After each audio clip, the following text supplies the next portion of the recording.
अभी आप सुन रहे हैं talent star singer Raja Afroz को।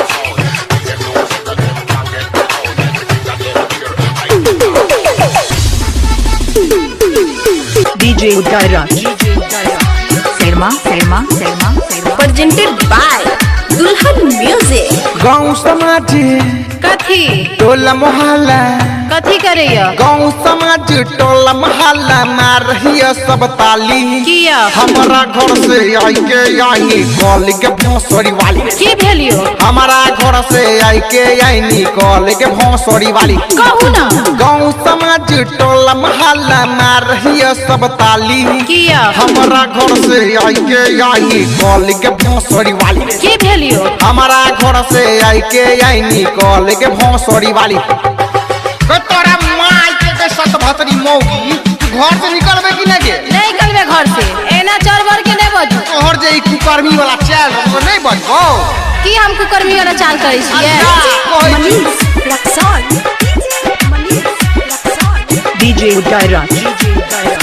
Selma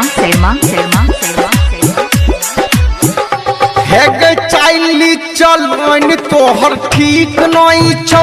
बुरबा मुनसा सब पाछू लगल रहै छौ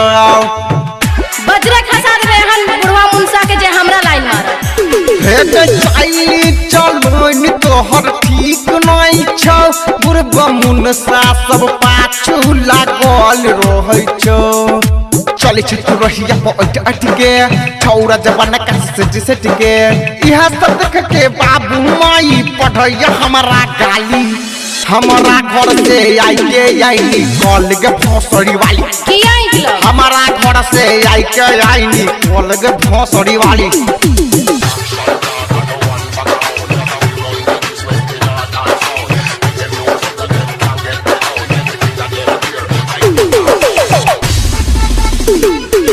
DJ Udairaj presented by Dulhan music. चल जो नहिरा तू आपस नहीं हो किया जदी रोइबे त बाप के संग लोई हो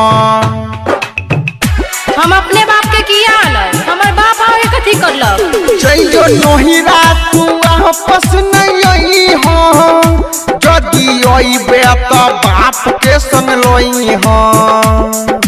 राइटर ओबेद संगे फंसल छगे के कहला खातिर समिया हम बहसल छगे झूठ बात जहाज पर जरा वहां तो हर कीन के भेज छुबाली कुमार में हमारा घर से आई के आई कॉल के भोसड़ी वाली नहीं निकला हमारा घर से आई के आई कॉल के भोसड़ी वाली ए मुंह के संभाल लियो त मुंह तोड़ दे वहां के ज्यादा फालतू वहां बजे छिए। गे मोगिया तू ऐसे चढ़ बढ़ के बाजमा त ले